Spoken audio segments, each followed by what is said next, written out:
मित्रों नमस्कार। लोकसभा चुनाव की बस 2-4-10 दिनों में घोषणा होने वाली है, अर्थात अधिसूचना जारी हो जाएगी और हमारे राजनीति के धुरंधर खिलाड़ी अपने वोट बैंक और समीकरणों को साधने में लग गए हैं। कौन कहाँ कितने बड़े राजनीतिक समझौते कर सकता है और वह उसके पक्ष में किस तरह से जाएगा, इसका पूरा खेल चल रहा है।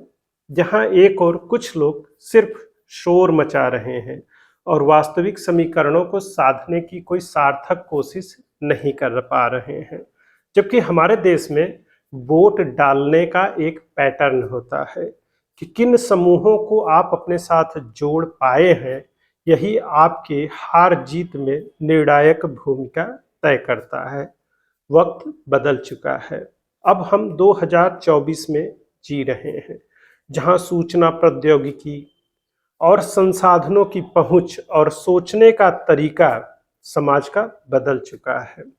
आप जिस तरह के राजनीतिक विद्वेष की बात आज से 30 से 40 साल पहले करके अपने वोट बैंक को सही सलामत कर सकते थे, अब वह संभव नहीं है। और आप अब भी अगर उसी 90 के दशक वाली राजनीति करके चुनाव जीत लेना चाहते हैं, तो आप बहुत बड़ी गलतफहमी में हैं। तो ऐसे राजनीतिक दल जो जाति के पुरोधा बनकर राजनीतिक सीढ़ियां चढ़ना चाहते हैं, उनके लिए खतरे की घंटी बज चुकी है। मान लीजिए आप किसी खास जातीय समूह के संगठन या फिर राजनीतिक दल हैं जिसका आपको भरपूर समर्थन है, तो यकीन मानिए उसमें भी पूरा वोट उस समूह का आपको नहीं मिलेगा, क्योंकि अब जनता के पास, लोगों के पास देखने समझने के ज़्यादा संसाधन आ चुके हैं। आपकी हर बात को क्रॉस चेक किया जाता है कि कब क्या हुआ। इस बात का डिजिटल फुटप्रिंट मीडिया में, मतलब इंटरनेट पर बड़ी आसानी से उपलब्ध है। ऐसे में आप जो कह रहे हैं उसकी विश्वसनीयता थोड़ी देर में ही साबित हो जाती है कि आप झूठे हैं कि सच्चे हैं। आप किसी भी तरफ वाले हों, इससे इस बात का फर्क नहीं पड़ता है।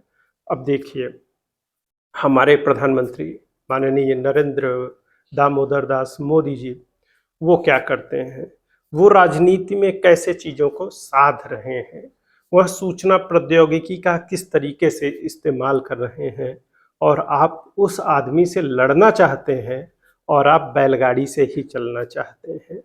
अब रॉकेट साइंस और रॉकेट की स्पीड से जो काम हो रहा है, वहाँ आप 30 से 40 साल पुरानी बातें कह रहे हैं और उसी तरह की नारेबाजी लगा रहे हैं। अब भीड़ देखकर ऐसा लग सकता है कि आपकी बड़ी अच्छी स्थिति है, पर भारत की बड़ी आबादी में किसी भी संगठन के नाम पर कोई भी जातीय समूह इतनी बड़ी संख्या में होता है कि वह किसी भी बड़े मैदान को, सड़कों को बहुत आसानी से जाम कर सकता है। मतलब किसी भी समूह में 10-20 लाख लोग बड़ी आसानी से मिल जाते हैं और इस आधार पर आप ओपिनियन अगर बना रहे हैं, तो उसके विरोध में उससे बड़ी संख्या है जो भीड़ के रूप में सड़क पर नहीं आता है। तो वह समूह मोदी के साथ खड़ा है और वह ईवीएम को हैक कर रहा है, मतलब मतदान करके। क्योंकि आप जब मीडिया में रिपोर्ट करते हैं तो ऐसे समूह और लोगों के पास जाते हैं जो किसी बात का विरोध कर रहा है, अपनी जाति के कारण, अपनी धर्म के कारण या किसी खास प्रेशर ग्रुप के कारण वह अपनी बात को इस तरीके से कह रहा है। उनकी संख्या कितनी है, वह यह बात क्यों कह रहा है, उसके पीछे और दूसरे कौन कौन से कारण हैं, यह बात जो हमारी मीडिया के लोग हैं वह बताना नहीं चाहते। उनको पता है, लेकिन उनकी रोजी रोटी जिस तरह के कंटेंट बनाने से जुड़ा हुआ है, उसका फायदा उनको तभी तक है जब तक वह मोदी को गाली देते रहते हैं। आप कुछ बड़े इन्फ्लुएंसर, सोशल मीडिया के जो क्रिएटर्स हैं, उनको देखिए जो मोदी के विरोध में कंटेंट बनाते हैं, उनके सब्सक्राइबर, व्यू या बाकी चीज़ों को देखिए तो वो बहुत बड़ा बेस है। लेकिन वह इतना बड़ा बेस नहीं है कि मोदी को चुनाव हरा दे। मान लीजिए 1 से 2 करोड़ उसके सब्सक्राइबर हैं, व्यू भी अच्छा खासा आ रहा है, तो उसमें खास जातीय समूह, धार्मिक समूह, प्रेशर ग्रुप, यही लोग उस पे रहते हैं। तो ऐसे में अगर कुछ लाख कहीं पर लोग दिखाई दे रहे हैं, तो भारत में उनकी कितनी निर्णायक भूमिका है, यह बात बहुत आसानी से समझी जा सकती है कि इसके विरोध में कितने लोग हैं। और यह समझना है तो जब कोई आदमी मीडिया में या कहीं पर कोई विचार दे रहा हो तो उससे पूछिए कि आपका क्या नाम है। नाम का मतलब यहाँ उसका जाति और धर्म जानना है। कहीं वह अपने जातीय धार्मिक बोध के कारण किसी बात का विरोधी या समर्थक तो नहीं है, या फिर वह किसी संगठन और दल से जुड़ा हुआ है जिसका काम ही है कि वह लगातार विरोध करता रहे, और वह कर रहा है, उसमें उसके अपने इंटरेस्ट हैं। अभी बिहार में देखिए, हमारे राहुल भैया को देखिए, और यूपी की भी राजनीति को देखिए, तो वो मोदी के विरोध में जिस तरह की जो लोग राजनीति कर रहे हैं और मोदी को सत्ता से हटाना चाह रहे हैं, तो वह 90 के दशक की जातीय राजनीति से सत्ता को साधना चाह रहे हैं, जैसे आरक्षण और जाति। क्योंकि पिछड़ा रिजर्वेशन 1990 में लागू हुआ और उस आधार पर जो जातीय समूह थे उनको पोलराइज किया गया, और आप सोच रहे हैं कि आज भी यह काम हो जाएगा। तब ओपन मार्केट नहीं था, बाजार का एक्सेस नहीं था, कनेक्टिविटी उतनी अच्छी नहीं थी। आज गांव का आदमी दिल्ली, मुंबई, बंगलौर, चेन्नई, पटना, कोलकाता, श्रीनगर सब जगह आ जा रहा है। तो कहाँ पर किस तरह के बदलाव हो रहे हैं, कौन सी सरकार किस तरह का काम कर रही है। अब आप गुजरात के बारे में अच्छा बुरा कहते रहिए, अगर वहाँ उसे काम मिल रहा है और रोजी रोटी वहाँ जो है गुजरात से कमा रहा है, तो फिर वह आपकी बात कैसे मानेगा।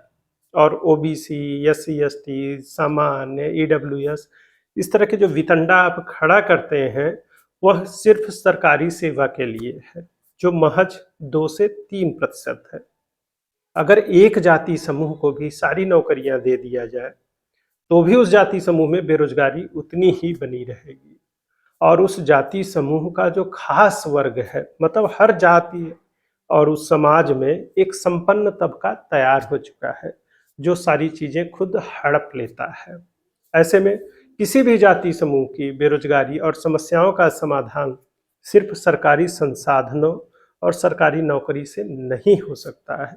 आम आदमी अब यह बात समझने लगा, उसे दूसरे काम करने पड़ेंगे, निजी क्षेत्र में जाना पड़ेगा, और यह काम नरेंद्र मोदी जी कर रहे हैं। अब सोचिए, वो क्रिएटर्स को अवार्ड दे रहे हैं। अगर एक क्रिएटर जिसके पास लाख, 2 लाख, 5 लाख सब्सक्राइबर बेस है और वह अपनी बात कह रहा है और डेली लाख, 2 लाख, 4 लाख लोग उसकी बात सुन रहे हैं, उससे जुड़ रहे हैं, तो उसका समाज पर कितना इम्पैक्ट पड़ रहा है। बजाय इसके कि आप रैली करते हैं, गालियां दे रहे हैं, चीख रहे हैं, चिल्ला रहे हैं, उसका इम्पैक्ट कितना पड़ता है।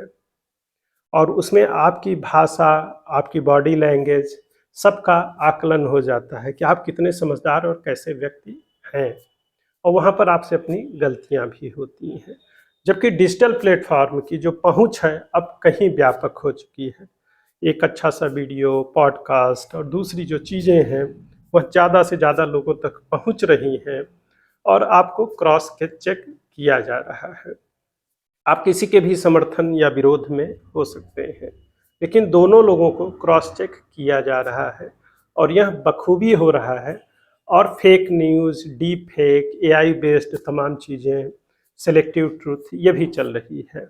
और सबको अपनी बात कहने की अब जितनी आज़ादी है वह शायद ही दुनिया में कभी कहीं रही हो, क्योंकि इंटरनेट के आ जाने से वह आज़ादी हमें मिल गई है। मैं भी अपना ज्ञान आपको इसी वजह से दे पा रहा हूँ। फिर मिलते हैं और अपनी बातों को ऐसे ही कहते रहते हैं, और ज़्यादातर हमारी बातें उपदेशात्मक और निबंधात्मक हो जाती हैं, कभी कभी आपको बोर भी करती हैं। और ढेर सारे क्रिएटर्स इस काम में लगे हुए हैं जो एक खास एजेंडे और पक्ष में अपनी बातें कह रहे हैं। मेरी भी बात आपको किसी खास पक्ष में झुकी दिखाई दे सकती है, क्योंकि मेरा भी एक नज़रिया है और एक झुकाव होना भी स्वाभाविक है। तो इसे बुरा मत मानिए, दूसरी भी चीज़ों को देखिए, समझिए और आकलन करिए, हम विचार के स्तर पर कैसे हैं, क्यों बन रहे हैं, हमें कैसे बनाया जा रहा है, हमें क्या बनना चाहिए, इसकी ज़िम्मेदारी हमारी अपनी है। तो मेरे भी चैनल में आप आइए, सुनिए, देखिए, अच्छा लगे तो शेयर करिए, लाइक करिए, सब्सक्राइब करिए, क्योंकि यह भी कहना ज़रूरी है। इसे भी शिष्टाचार माना जाता है। तो please like, subscribe and share. Thank you. जय हिंद, जय भारत, वंदे मातरम।